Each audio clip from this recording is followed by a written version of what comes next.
নমস্কাৰ নিউজ 24 আসাম চাই থকাৰ বাবে আপোনাক অশেষ ধন্যবাদ। আজি দেশৰ লগতে ভাৰতৰ বিভিন্ন প্ৰান্তৰ পৰা বহুকেইটা গুৰুত্বপূৰ্ণ খবৰ আপোনাৰ বাবে একত্ৰিত কৰা হৈছে। যদি আপুনি আমাৰ চেনেলত প্ৰথমবাৰৰ কাৰণে ভিজিট কৰিছে তেন্তে আপুনি চেনেলটো সাবস্ক্ৰাইব কৰি ৰাখিব। আজিৰ আমাৰ ভিডিঅ'টোৰ প্ৰথমটো খবৰেই হৈছে এটা বহুতেই বেছি গুৰুত্বপূৰ্ণ খবৰ, কিয়নো বিয়া বাৰুৰ ক্ষেত্ৰত চৰকাৰে আনিব আন এক নতুন আইন। এটা অতি জৰুৰী খবৰ। 6 মাহ পূৰ্বে চৰকাৰক জনাব লাগিব এতিয়াৰে পৰা বিয়াৰ সকলো কথা। দৰা কইনাৰ সবিশেষ দিন বাৰুৰ বিষয়ে জনাব লাগিব চৰকাৰক।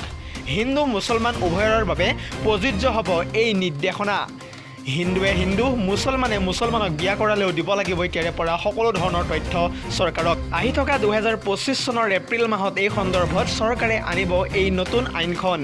বিধানসভাৰ মজিয়াত এনেদৰে ঘোষণা কৰিছে মুখ্যমন্ত্ৰী তথা ডক্টৰ হিমন্ত বিশ্ব শৰ্মাই। আজিৰ আমাৰ পৰৱৰ্তী খবৰটো হৈছে আন এটা বহুতেই বেছি গুৰুত্বপূৰ্ণ খবৰ, কিয়নো স্মাৰ্ট মিটাৰৰ নামত স্মাৰ্ট ডকাইতি বন্ধ কৰক হিমন্ত বিশ্ব শৰ্মাৰ চৰকাৰে। দিনটো বেলেগৰ ঘৰত কাম কৰি স্মাৰ্ট মিটাৰৰ বিল আমি দিব নোৱাৰোঁ। দিন হাজিৰা কৰা ল'ৰা ছোৱালীৰ তেজ খাইছে এই স্মাৰ্ট মিটাৰে। দিন হাজিৰা কৰি চলা মানুহ আমি কেনেকৈ 2000 টকাৰ বিল দিম? 250 টকা বিল আজিৰ দিনত 2000 টকা পৰ্যন্ত হৈছেগৈ। ঘৰত স্মাৰ্ট মিটাৰ লগাই আমাক জ্বলা কলা খুৱাইছে হিমন্ত বিশ্ব শৰ্মা চৰকাৰে। আজিয়েই আমাৰ ঘৰৰ পৰা স্মাৰ্ট মিটাৰ আঁতৰাই দিয়ক হিমন্ত বিশ্ব শৰ্মাৰ চৰকাৰে। এনেদৰে একাংশ প্ৰতিবাদকাৰীয়ে কলিয়াবৰত মন্তব্য কৰা দেখিবলৈ পোৱা গৈছে। কালিৰ দিনটোত স্মাৰ্ট মিটাৰৰ বিল দি আমি জীয়াই থাকিব নোৱাৰোঁ। মোদী আদানীক খাতিৰ কৰি অসমত স্মাৰ্ট মিটাৰ লগাইছে চৰকাৰে। আদানীৰ স্মাৰ্ট মিটাৰ যদিহে ইমানেই ভাল তেন্তে গুজৰাটত কিয় স্মাৰ্ট মিটাৰ লগোৱা নাই? স্মাৰ্ট মিটাৰ বনোৱা গুজৰাটৰ কোম্পানীয়ে গুজৰাটত স্মাৰ্ট মিটাৰ কিয় লগোৱা নাই বুলিও প্ৰশ্ন উত্থাপিত কৰিছে বৰ্তমান সময়ত প্ৰতিবাদকাৰীয়ে। স্মাৰ্ট মিটাৰৰ দ্বাৰা খাদি খোৱা জনতাৰ পৰা স্মাৰ্ট ডকাইতি কৰিছে চৰকাৰে। স্মাৰ্ট মিটাৰক লৈ কলিয়াবৰত কংগ্ৰেছৰ সহযোগত ৰাইজৰ উত্তাল প্ৰতিবাদী কাৰ্যসূচী ৰূপায়ণ কৰা হৈছিল যোৱাকালি। স্মাৰ্ট মিটাৰ খুলি নিবলৈ চৰকাৰক দাবী জনাইছে যোৱাকালিৰ দিনটোত প্ৰতিবাদকাৰীসকলে। আজিৰ আমাৰ পৰৱৰ্তী খবৰটো হৈছে আন এটা বহুতেই বেছি গুৰুত্বপূৰ্ণ খবৰ, এটা ভাল খবৰ, কিয়নো অসমত নতুনকৈ নিৰ্মাণ হ'ব 5খনকৈ চিকিৎসা মহাবিদ্যালয়। এটা বিগ ব্ৰেকিং আপডেট জনাই আছোঁ এই মুহূৰ্তত।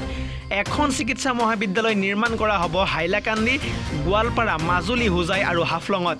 এই 5খন চিকিৎসা মহাবিদ্যালয় নিৰ্মাণৰ কাম সম্পূৰ্ণ হ'লে জিলা চিকিৎসাৰ ধাৰণাটো নাইকিয়া হ'ব ৰাইজৰ পৰা।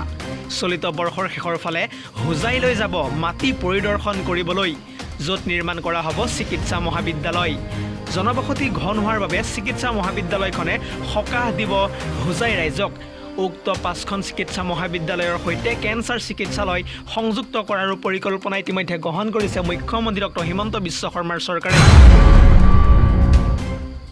আজিৰ আমাৰ পৰৱৰ্তী খবৰটো হৈছে আন এটা বহুতেই বেছি গুৰুত্বপূৰ্ণ খবৰ, কিয়নো দেশত একেবাৰে বিলুপ্ত হৈ পৰিব ফাষ্টেগৰ ব্যৱস্থা। নাথাকিব এতিয়াৰে পৰা কোনো ধৰণৰ টুলগেট। শীঘ্ৰেই আহি আছে টুল কৰ সংগ্ৰহৰ আন এক নতুন পদ্ধতি।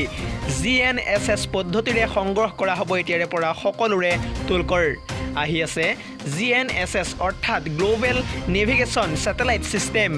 ছেটেলাইটৰ মাধ্যমেৰে সংগ্ৰহ কৰা হ'ব এতিয়াৰে পৰা টুল কৰ।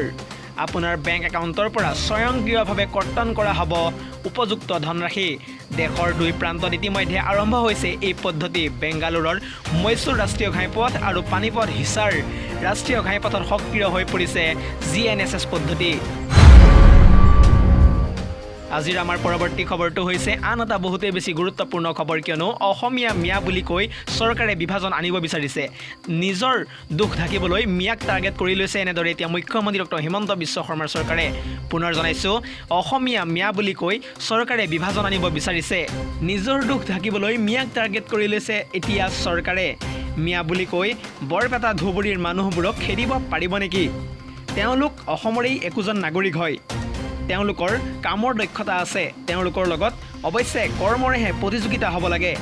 অসমীয়া মিয়া বুলি কৈ ৰাজনীতি আৰম্ভ কৰিছে এতিয়া হিমন্ত বিশ্ব শৰ্মাৰ চৰকাৰে। আম আদমি পাৰ্টীয়ে জনতাক সজাগ কৰিবলৈ চেষ্টা কৰিব।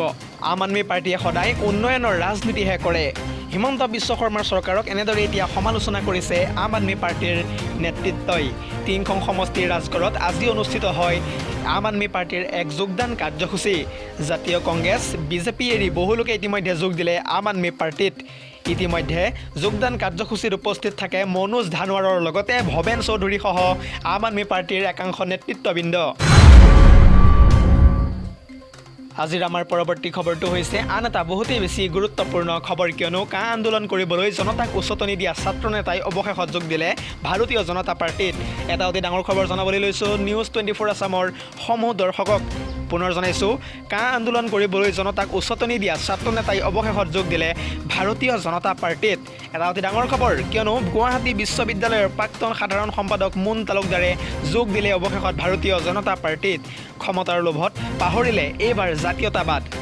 বিজেপিক গালি পাৰি TRP লোৱা ছাত্ৰ নেতাই কৰিলে এনেদৰে এক ভয়ংকৰ কাণ্ড। বহুতেই বেছি গুৰুত্বপূৰ্ণ খবৰ জনাই আছে এই মুহূৰ্তত। ৰাজ্যজুৰি সমালোচিত হৈ পৰিছে বৰ্তমান সময়ত এই মুন তালুকদাৰ নামৰ ব্যক্তিজন। News desk report news 24 Assam.